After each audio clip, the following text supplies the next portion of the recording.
Muy buenas, inquietas e inquietos de los cómics. Hoy volvemos como cada semana a la sección de grandes maestros, donde repasamos las trayectorias de los artistas que han dejado huella en la historia del noveno arte.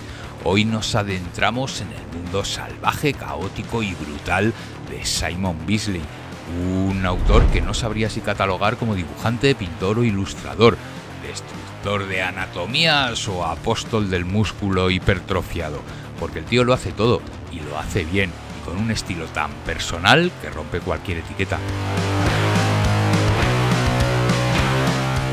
Ya lo vimos en el vídeo de Luis Rollo, que por cierto os dejo por aquí arriba o en la descripción el enlace. Como diferencia entre dibujante y pintor, el primero piensa en la línea, el segundo en el color desde el inicio de su trabajo en el papel o en el lienzo. Pues con Bisley la cosa se complica.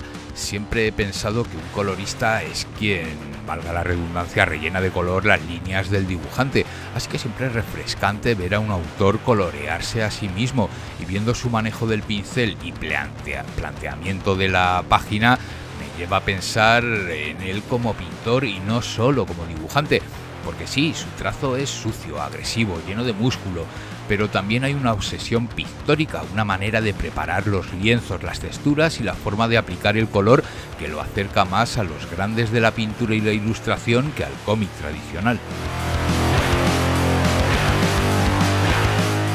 Y no es algo casual. Entre sus influencias están artistas del cómic y la ilustración que van desde Frank Frazetta o Richard Corben hasta pintores renacentistas e ilustradores transgresores como Bill Sienkiewicz, una mezcla que ha dado ese aire metalero que tanto lo caracteriza. Él mismo ha reconocido que la música metal influyó muchísimo en su forma de expresarse gráficamente, así que sí, si estás viendo una ilustración suya y escuchas cualquier banda de thrash metal en tu cabeza, no tienes el cerebro para chopes, no estás loco, es lo normal. And of course there were influences as it went along. Then we're going to Gustav Klimt, another artist, and so many others, you know, Goya, all those, you know. Salvador Dali jumped in there, and you can also see Bill Sienkiewicz. Bill Sienkiewicz. Sorry, Bill, didn't pronounce your name wrong, but anyway. But he had done Electro Assassin, which was the first thing I saw. I thought, fuck me. Por otro lado, y teniendo en cuenta su profesión y que además es miembro de una banda de metal, pues sorprende cuando menos que no haya realizado más trabajos para portadas de discos, como sí han hecho otros grandes artistas del lápiz y el pincel, aunque sí, algunas sí que ha realizado. I've always been oriented around heavy metal music, metal, you know, rock, but I've done very few, if hardly any, only maybe not even a handful of album covers for music bands, which seems kind of strange considering I'm so associated with the kind of metal genre. And you know, I play bass in my own heavy metal band, Doom Trodon. Como muchos otros genios, su camino fue prácticamente autodidacta.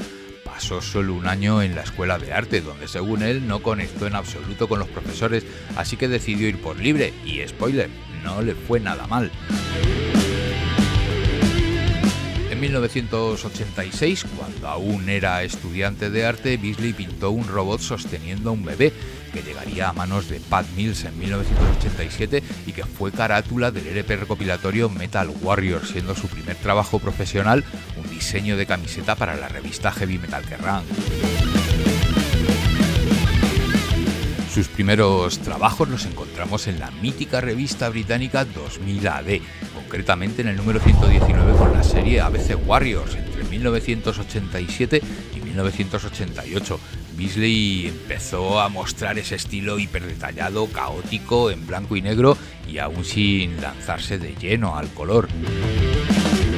Una revista y una historia, ABC Warriors, con guiones de Pat Mills, dibujos de nombres tan míticos como Carlos Ezquerra o Dave Gibbons, y un joven Bisley que ya empezaba a destacar entre gigantes. La saga inicial de los ABC Warriors, del número 119 al 128, siguen las aventuras de Hammerstein, un robot veterano que reúne a 6 androides para poner orden en Marte, Pero ojo, que no es cualquier Marte, es una especie de salvaje oeste futurista con temáticas muy de ciencia ficción y un tono de justicia poética que hace eco de los Siete Magníficos, solo que aquí todos son de metal.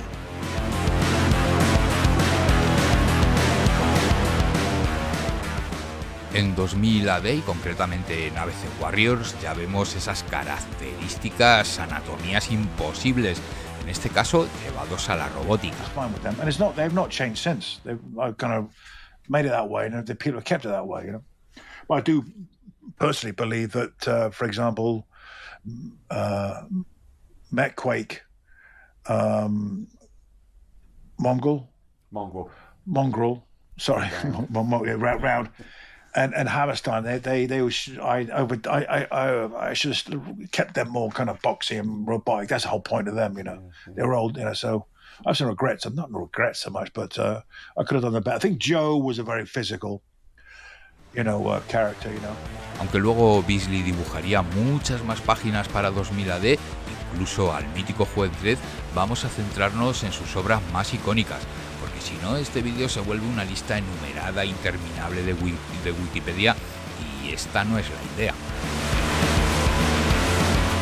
La obra que realmente lo catapultó a la fama fue Slain, el dios cornudo, entre 1990 y 1993. Una fantasía celta con toques de mitología, violencia estilizada y un color brutal. Aquí es donde Beasley se suelta la melena. Literal, el personaje de Slain, siendo muy simplista, diría que una especie de Conan celta, le permite explorar todo su músculo artístico, cuerpos intencionalmente deformados, monstruos imposibles, luces dramáticas, una joya de 2000 AD que consolidó su estilo y lo convirtió en referente y, como él mismo explica, solamente buscaba distanciarse del dibujo de un impecable Glenn Fabry al que por desgracia perdimos hace poco, lo que le lleva a experimentar con el color y que lo convertiría en un referente y con el que experimenta y evoluciona constantemente. I mean, I looked at Glenn's and I thought, well, I've got to do my version of Slain, and he's so skillful, so fucking good with the brush, and because I look at it. I mean, look at Glenn Fabry's Slain, and so I thought, well, what if I just paint it, do a painted version of it, and start using that process to do it, just to try to do it and do something different with it and make my mark on it. And I at that time, no, I still wouldn't be able to compete with Glenn's black and white artwork. It's so beautiful. Look at it, geez. I know, because it's a different process, And also, there's a very, like with Brian Boland and Glenn. Los primeros pasos con el color de Beasley son tan simples como brutalmente eficientes. Un dibujo a lápiz, sus más que conocidos y poco ortodoxos rociados con spray o aerosol, en sus inicios con botes de pintura de carrocería para coches y motos, no con aerógrafo acrílico como cabría esperar, lo que le da ese aspecto tan brillante e iluminaciones con tonos degradados hasta el blanco con pincel, tan simple como efectivo y que le dan un acabado realmente bueno.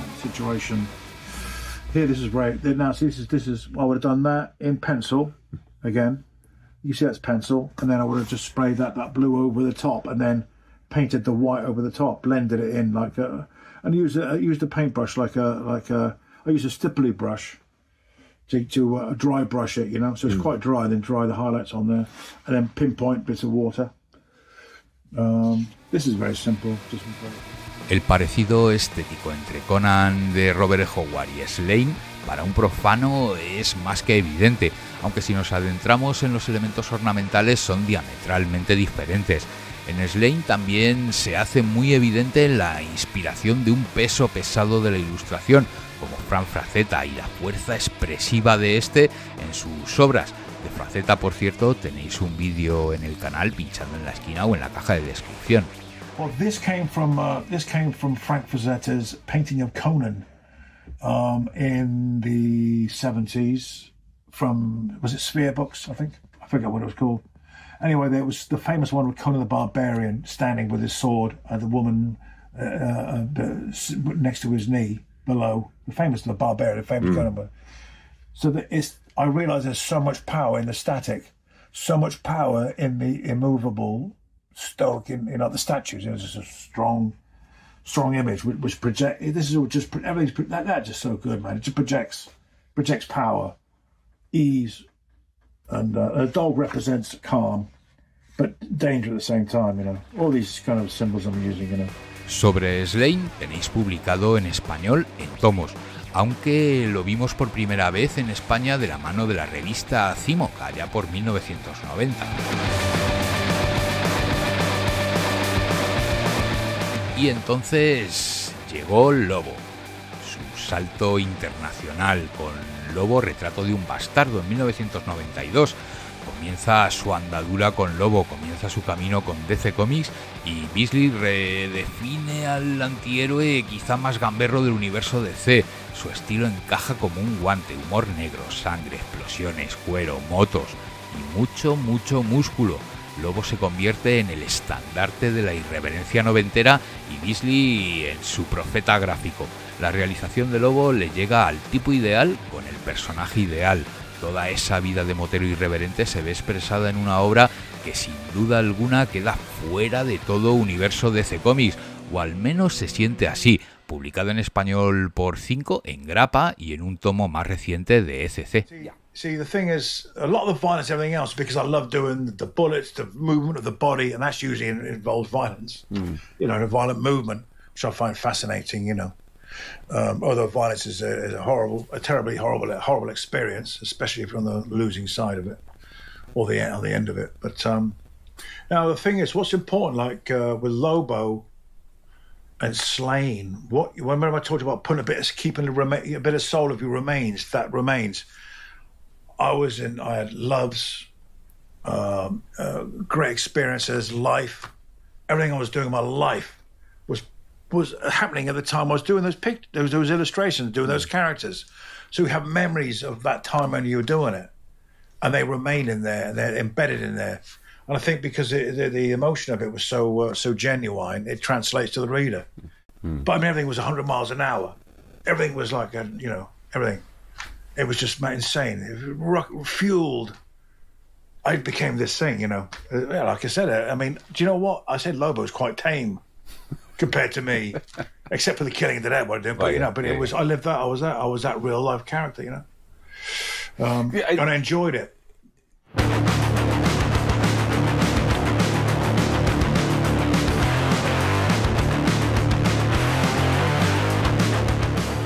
Y en 1991 nos llegaría un crossover que es puro espectáculo visual. Batman Juez Dredd, el juicio sobre Gotham.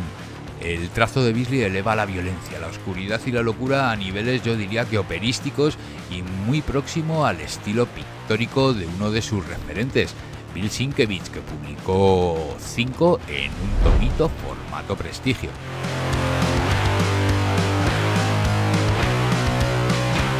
En esta etapa también hizo Los Caballeros de Pendragón, con un Capitán Britannia que recogió Forum en una miniserie de 18 grapas y además algunas portadas para Doom Patrol.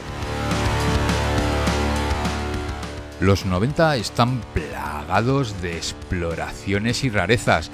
Comenzó también a realizar portadas para la revista Heavy Metal y Deadline, donde se convertiría en un habitual, aunque esporádico, portadista. Imágenes entre la fantasía, el erotismo y lo lisérgico. Y es que ese estilo de fraceta cruzado con Corben y unas reminiscencias de H.R. Giger le iban como anillo al dedo a la temática de la revista. Y no solo a la temática de la revista, su dibujo era el perfecto retrato del metal de los 90 y fue cuando más portadas de discos realizó, incluyendo para Glenn Danzig, con el que también trabajaría en su sello Verotic, del que por cierto tenéis un vídeo más extenso en el canal.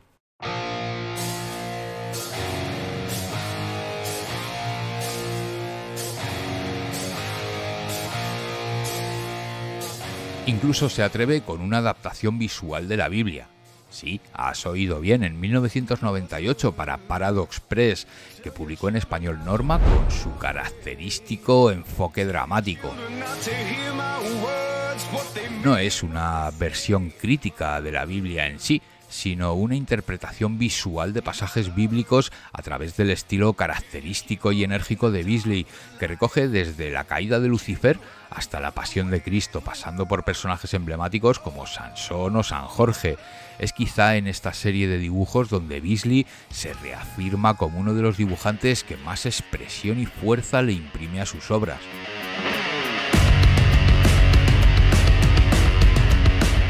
Entrando ya en el siglo XXI, Beasley demuestra ser un todoterreno con trabajos para The Authority en 2003 y el crossover The Authority Lobo, Spring Break Massacre, un one-shot de 2005, en Hellblazer, también en 2005, el Lobo de Hierro, e incluso su regreso al personaje de Lobo. También en Secret Wars, Weird War, que recogió Panini en el tomo Secret Wars Relatos Salvajes, las Tortugas Ninja en Body Count o el mismísimo Hulk. También realizó la portada y la secuela en cómic de la película Heavy Metal. Ojo, me refiero a la secuela de la película Heavy Metal que titularon Heavy Metal 2000, sin olvidar sus colaboraciones en series como Cloud, The Max o el regreso a ABC Warriors, ya con un trazo más maduro pero igualmente reconocible. Hablar de Simon Beasley es hablar de fuerza bruta, de expresividad desbordada, de personajes que gritan desde el papel, pero también es hablar de arte, porque detrás del caos hay técnica, hay composición, hay estudio anatómico. Es un artista que ha sabido mantenerse fiel a su estilo incluso cuando el mercado ha cambiado, y eso en un mundo tan cambiante como el del cómic ya es un superpoder. Su secreto, quizá evitar la parte consciente en la creatividad. Como él dice, esa parte consciente siempre piensa en los problemas, así que quizá, y solo quizá, su secreto es un sueño consciente mientras dibuja. Everything in the front of the brain is doubting everything, is questioning everything. That's what it happens when you know anything you do in life. If you fucking relax, it's way better. The door opens like a shutter. There's in front of your brain, right? The shutter opens, and all that in the cupboard, all that you dream, that lucid dreams. You have to get. I think if you get into that kind of state of lucidness, where you let all that information, all your life experience will just spill out and move around. And that's like what dreaming is. Because when your dreams are, when you're asleep, you have those dreams because of consciousness the doors are open. The consciousness is, then when you wake up, the conscious bit is there, and then you're worried about everything, and Una tormenta visual, un punk del cómic, un verdadero maestro de la expresividad y que te deja hipnotizado viéndole trabajar. Seguro que conoces algo de Simon Beasley. Déjame tu opinión en comentarios, dale al like si es que te gustó el vídeo y suscríbete y enchufa la campanita si quieres más de este contenido, que eso ayuda mucho a que lo siga realizando. Por cierto, compartirlo con vuestra tribu comiquera también ayuda.